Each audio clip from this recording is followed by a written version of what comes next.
Sveiki visiem manā kanālā.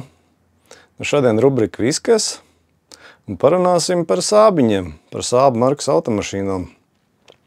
Tā kā tuvojās pavasars un kāds varbūt no jums vēlās iegādāties šīs markas automašīnu, tad es tā vieglā solītī pārsteigāšu pāri savus novērojumus, jo manā valdījumā ir bijuši 395 un šobrīd ir 293 modeļi. Laižam. Jā. Dīvāni ekspertiem un tirgotājiem šis nav jāskatās. Šis ir priekš cilvēkiem. Mans pirmā iepazīšanās reize ar Sābu markas automašīnu bija kaut kad 90. gada sākumā. Man radgabals bija iegādājis Sābu 9000 turbo. Ja es pareizi atceros, tad viņas ražoja no 1984. gada līdz 1994. gadam. Viņi bija hatchbacki un sedani. Divu veidu virsbūves. Ja es pareizi atceros, tad viņam bija hatchbacks un turbo un 2-litrīgs motors. Baigi gāja. 5-pakāpju manuāla ātrumkārba, bet, ritīga lidmašīna. No tās reizes man kaut kā iepatikās. Un tad pēc kaut kādiem daudziem gadiem manā valdījumā nonāca Sābs 95. Tas jau bija nākošās paaudzes jau, jo 95 sāka ražot no 1997. gada līdz 2001. bija pirmā paudze 95. Jā, manās rokās nonāca Sābs 95 Aero 2001. gada, manuāla ātrumkārba, 5 ātrumi, ādu, viss kā pienākās un, Aero, tas nebija parastais. 2.3 motors, 230 zirgspēki, benzīns. Ko lai es saku? Pirmais brīdis bija tā, ka es, nemelošu pirmo pusgadu, es uzrunāju viņu uz jūsu. Baigā lidmašīna. Jauda. Tas ir viss bišķiņ jāpierod. Ziemā, nepārtraukti strādās traction control, neļaus izbuksēt, jo, viņš ir tāds riepām jābūt ziemā, es braucu ar radžu riepām. Jā, tur tomēr ir bišķiņa masa un gan uzsākšana, gan apstāšanās ir jābūt labām riepām. Vasarā tieši tas pats. Ko lai es saku pa Aero? Aero man patīk labāk nekā parastais Sābs, jo, tomēr tas dizains ir mazliet sportiskāks. Vairāk ir tās krāsotās detaļas, nav tie plasmas melnie. Atšķirība var būt tāda, kad ir ritošā piekara, ir daļa, piekaras daļa ritošā, tur viss ir savādāk mazliet nekā standarta modelim. Tas ir jāņem vērā. Pārējais, nekas. Motors tāpat, B235 R. Kāda pieredze ar 95? Vājā vieta. Metās rūs uz aizmugurējām arkām pie sliekšņiem. Tā ir vājā vieta viņiem. Otra vājā vieta man bija melns laka. Sāk lobīties vasarā nost laka no motora pārsaga. Citādāk sūdzību nebija.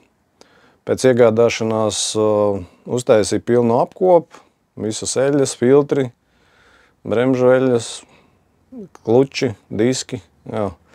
Uztais pilnu apkopu, lai tu zini, ka tev tā mašīna ir kārtībā.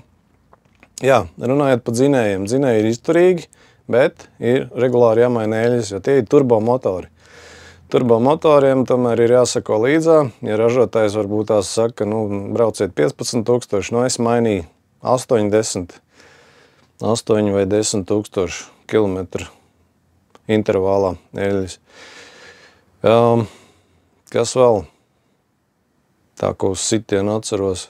Jā, pēc kārtīgas pabraukšanas vajag padarbināt mašīnu, nevar slāpēt noslēju, turbīnu atdziest. Tā arī ir varbūt ne tik vāja vieta kā Subaru, bet arī vajag atdzesēt, jā, tad turbīnas kalpo.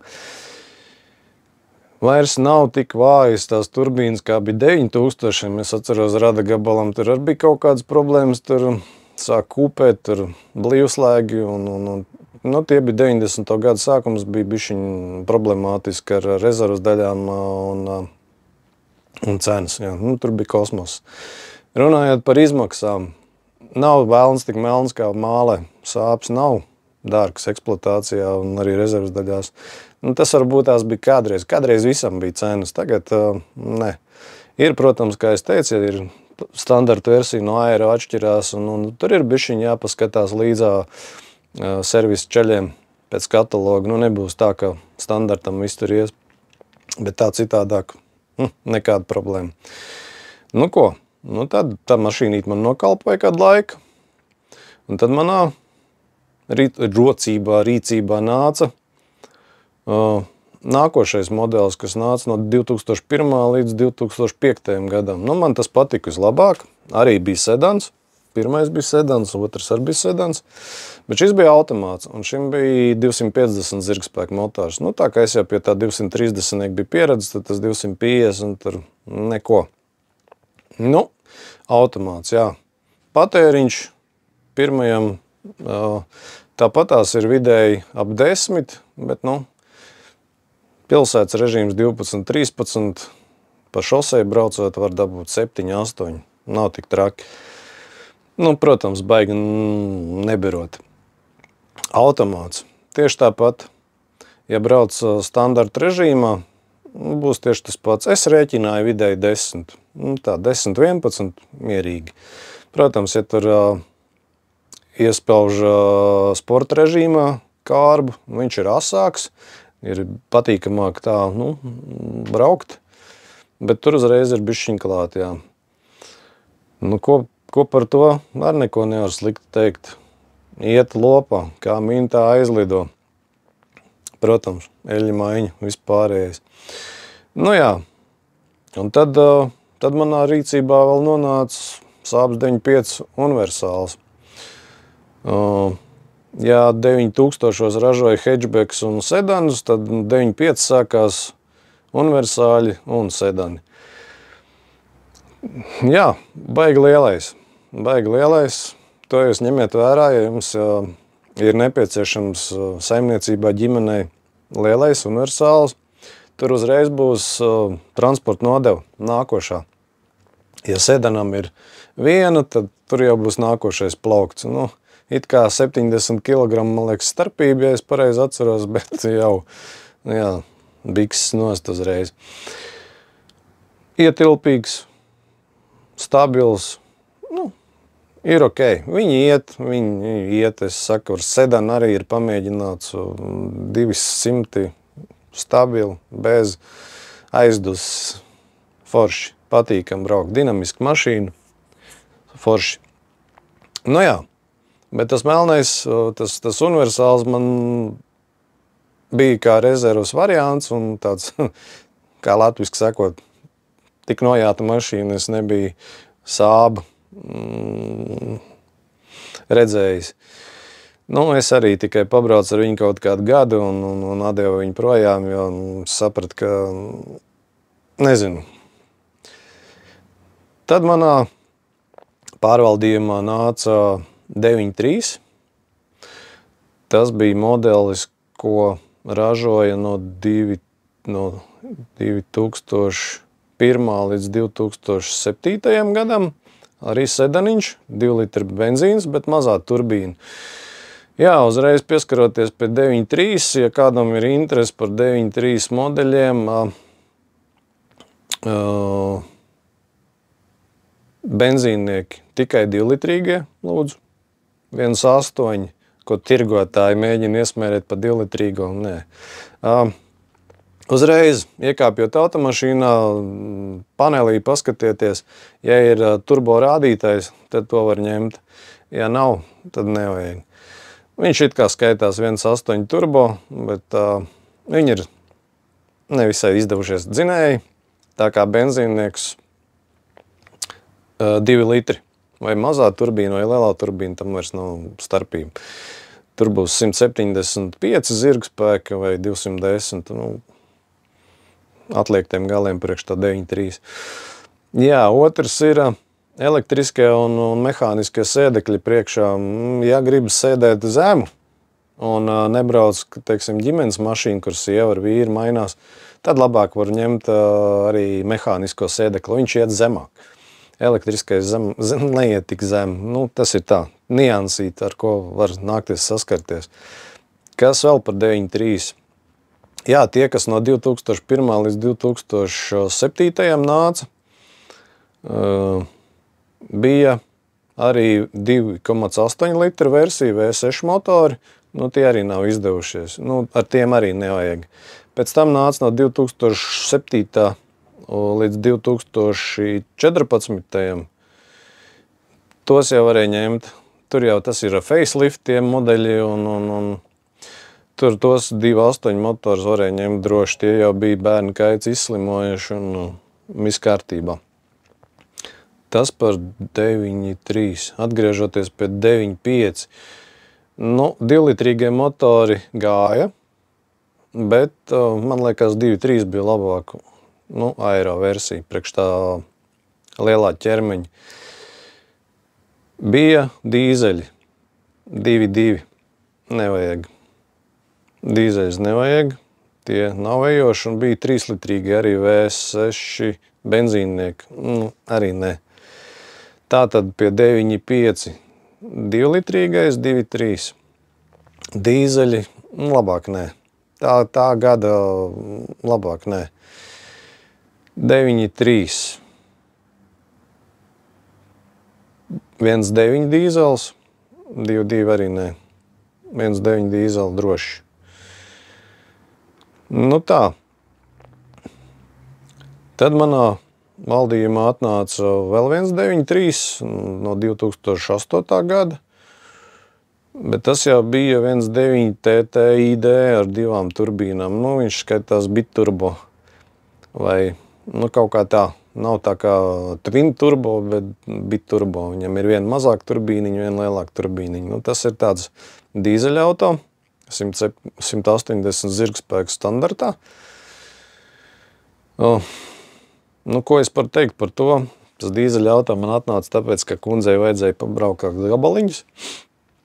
Tas ir man kundzes auto. Atkal eļļu maiņa regulāri. Mašīna ļoti labi, dinamiska, bet ir viens bet. Kvēpa filtrs. Ar ko tagad šūmējās daudzi auto īpašnieki un gatavojās jaunajām apskats normām. Tā kā man ir trāpījies iepirkt 2008. gada auto, tad man tā bēda ies garam. Kvēpa filtrs aizsūtīja izplatījumā, man ir taisnā ruveri, ir čips, ir kaut kas pār pa 200 zirgiem. Šitā pietiek. Jā, par degvielām runājot, dīzelim ir novērojums. Tā nav ne reklāma, ne antireklāma, bet es jau kādus 2 gadus iepriekš lēju uz apskati Nestes Pro dīzeli. Ideāli. Dūmainība 0,01. Pagājušā gadā ielēju viršus 0,09. Pieļaujam normu, bet tāds fakts. Šogad atkal ielēju Nestes Pro 0,01. Tas ir tas, kas saistīts ar dūmainību uz atgāzēm CSDD. Tā. Es tā baigi vieglā līnijā būšu izskrējuši šim procesam cauri. Ja ir kādi jautājumi, droši rakstiet. Mēģināšu atbildēt, ja būšu saskāries ar tām lietām. Bet, citādāk man šīs mašīnas patīk. Šobrīd es neredzu vajadzību mainīt. Tā kā tā, kā kāds gudrs cilvēks teica, viņš teica, nav vecu sābu, ir tikai jauni īpašnieki. Tā kā tā. Mans ierosinājums ir, ja jūs nopērkat mašīnu, uzreiz uztaisiet pretkorozijas apstrādi, vai tas ir Krauna vai kāds cits. Es domāju, ka šobrīd ir vairākas vietas, kur to tais. Pēdējo sābiņu, ko nopirkam, to mēs pilnībā izpūtām ar antikoroziju, ar eļļu. Protams, sākumā pirmā vasara ir nevisai, ka pa visām starpām tek ārā, biežāk jāpamazgā ir. Bet, toties pēc tam brauc bez bēda par ceļiem sāļainajiem. Tā kā tā. Tā kā īsts apskatiņš par sābiņiem. Ja jums ir interesi un patīk, droši ņemiet ciet bez bēda. Tā kā tā. Paldies, ka skatījāties. Lai visiem jauka diena. Tad jau atkal uz tikšanos. Atā.